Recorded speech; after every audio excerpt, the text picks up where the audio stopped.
Hello student, मैं doctor Nitesh Gupta एक बार पुनः अपने यूट्यूब चैनल में आपका स्वागत करता हूं। आज हम बहुत ही महत्वपूर्ण टॉपिक पर डिस्कशन करने जा रहे हैं। ये है कूलाम का नियम। तो कूलाम के नियम से रिलेटेड मैं आपको बता दूं, आपने 9th क्लास में और पिछले क्लास में 11th में एक न्यूटन का गुरुत्वाकर्षण नियम पढ़ा होगा। और न्यूटन के गुरुत्वाकर्षण नियम को हम व्युत्क्रम बल का नियम भी कहते हैं। न्यूटन का गुरुत्वाकर्षण जो नियम था वो दो द्रव्य कणों से संबंधित था। ऐसे मान सकते हैं जनरली वो किससे था, द्रव्यमान से संबंधित था। और आज का जो टॉपिक है जिसे हम कूलाम का नियम कहते हैं, ये भी व्युत्क्रम बल का नियम कहलाता है, लेकिन ये आवेशों से संबंधित है। तो सबसे पहले मैं इसका स्टेटमेंट आपको बता रहा हूं। किन्हीं दो स्थिर बिंदु आवेशों के बीच लगने वाला आकर्षण या प्रतिकर्षण बल होता है, वो उन दोनों आवेशों के गुणनफल के डायरेक्टली प्रोपोर्शनल, जिसे हम कहते हैं अनुक्रमानुपाती होता है, और उनके बीच की दूरी के व्युत्क्रमानुपाती होता है। तो आप देखिए स्टेटमेंट जो मैंने लिखा हुआ, दो स्थिर बिंदु आवेशों के बीच लगने वाला आकर्षण अथवा प्रतिकर्षण बल उन आवेशों के गुणनफल के अनुक्रमानुपाती और उनके बीच की दूरी के वर्ग के क्या होता है, व्युत्क्रमानुपाती होता है। मैंने आपको बताया था एक समान आवेश होते हैं वो एक दूसरे को प्रतिकर्षित करते हैं, और विपरीत प्रकार के आवेश होते हैं वो एक दूसरे को क्या करते हैं, आकर्षित करते हैं। दो स्थिर बिंदु आवेश हमने मान लिया, एक आवेश Q1 है और एक Q2 है। इनके बीच की डिस्टेंस है स्मॉल r। तो यदि दो बिंदु आवेश Q1 तथा Q2 एक दूसरे से स्मॉल r दूरी पर स्थित हो, तब उनके बीच लगने वाला बल तो F डायरेक्टली प्रोपोर्शनल हो जाएगा Q1 Q2, यानी दोनों आवेशों के गुणनफल के डायरेक्टली प्रोपोर्शनल हो जाएगा, और F इनवर्सली प्रोपोर्शनल हो जाएगा r स्क्वायर के। इसे हम इनवर्सली प्रोपोर्शनल r स्क्वायर कह सकते हैं और डायरेक्टली प्रोपोर्शनल कह सकते हैं 1/r स्क्वायर।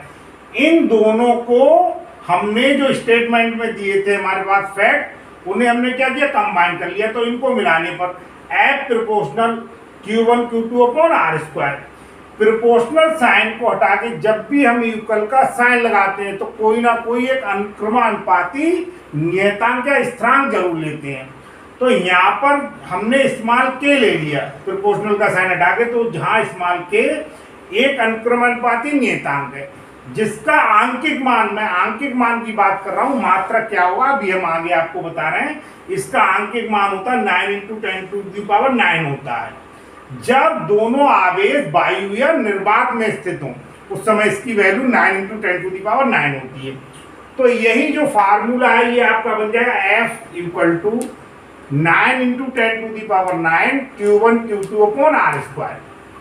सुविधा के लिए आगे आपकी समझ में आ जाएगा, हम 1/4πε0 लिख सकते हैं किसके स्थान पर, 9 × 10⁹ के स्थान पर। जहां पर ε0 जो है इसे हम कहते हैं निर्वात की वैद्युतशीलता। ε0 को आप याद रखिएगा, जनरली इसका आगे भी यूज होगा, इसको हम कहते हैं निर्वात की वैद्युतशीलता। अब सबसे पहले हम ε0 जो है उसका आंकिक मान निकालेंगे, निर्वात की वैद्युतशीलता का आंकिक मान निकालना है। देखिए यहां से आप देखिए 1/4πε0 का मान मैंने आपको बताया 9 × 10⁹ होता है। मात्रक इसका न्यूटन × मीटर²/कूलाम स्क्वायर होता है। कैसे निकला है ये मात्रक आप ध्यान दीजिए। अगर यहाँ से हम 1/4πε0 का मान निकालें तो F × r² हो जाएगा, और अपॉन क्या हो जाएगा, Q1 Q2। F r² Q1 Q2। तो F का क्या हो गया, न्यूटन, शॉर्ट में लिख दिया मैंने, r² मीटर² और Q1 Q2 के लिए क्या हो जाएगा, कूलाम स्क्वायर।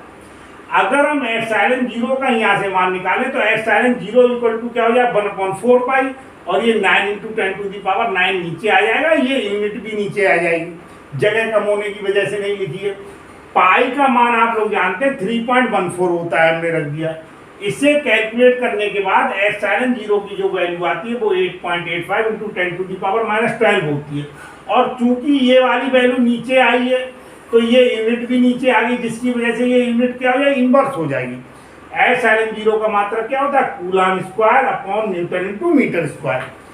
इसके आगे हम बात कर रहे हैं जो आपके यहाँ 1 मार्क्स में पूछ भी सकते हैं, ε0 का विमीय सूत्र पूछ लेते हैं।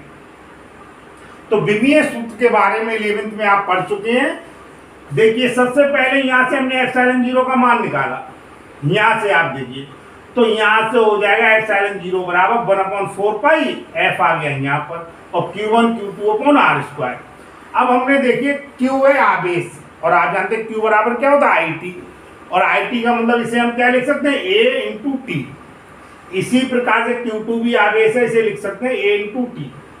4 पाई आप जानते हैं आंकिक मान है, आंकिक संख्या है, ये विमाहीन होती है। F हमारे पास क्या आ गया 4 mL/t-2, और आर स्क्वायर के लिए क्या आ जाएगा L2 आ जाएगा। अगर हम इसे लिखें तो ये हो जाएगा L-3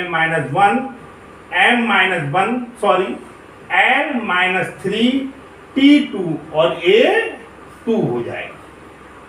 इस प्रकार से आप देखिए हम विमीय सूत्र के मान को निकाल सकते हैं, और यहाँ से ही ये मात्रक भी हम निकाल सकते हैं। जैसे यहाँ से ये देखिए मात्रक कैसे आए, तो आप देखिए इधर को देख लीजिए आप, Q1 Q2 यानी क्या हो जाएगा कूलम स्क्वायर अपॉन ये क्या हो गया न्यूटन, F का मतलब क्या हो गया न्यूटन, और R के लिए क्या आ गया मीटर, तो मीटर स्क्वायर। देखिए ये मात्रा आ जाए coulomb square upon newton into metre square.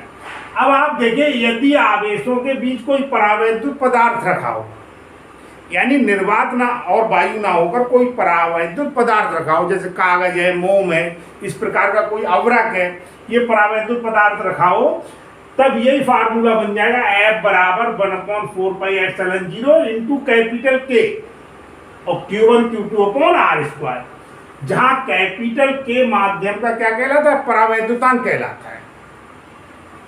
अब K की बेटा जो वैल्यू होती है वो हमेशा क्या होती है ग्रेटर देन 1, K का मान हमेशा 1 से अधिक होता है। अब आप देखिए K का मान जब यहाँ पर 1 से अधिक होता है तो 1 से अधिक मान को अगर आप रखेंगे तो आप समझ रहे हैं F का मान क्या हो जाएगा, F का मान घट जाएगा, क्योंकि 1 से अधिक मान K का होने की वजह से ये इनवर्स में है, नीचे है। यहाँ पर 1 से अधिक वैल्यू रखेंगे तो निकलने वाले F का जो मान है वो पहले से क्या हो जाएगा कम हो जाएगा। तो दोनों आवेशों के बीच अगर परावैद्युत पदार्थ है तब F का मान क्या होता है घट जाता है। अगर ये वीडियो आपको पसंद आया है तो इसे लाइक कीजिए, अधिक से अधिक शेयर कीजिए और मेरे चैनल को सब्सक्राइब कीजिए। धन्यवाद।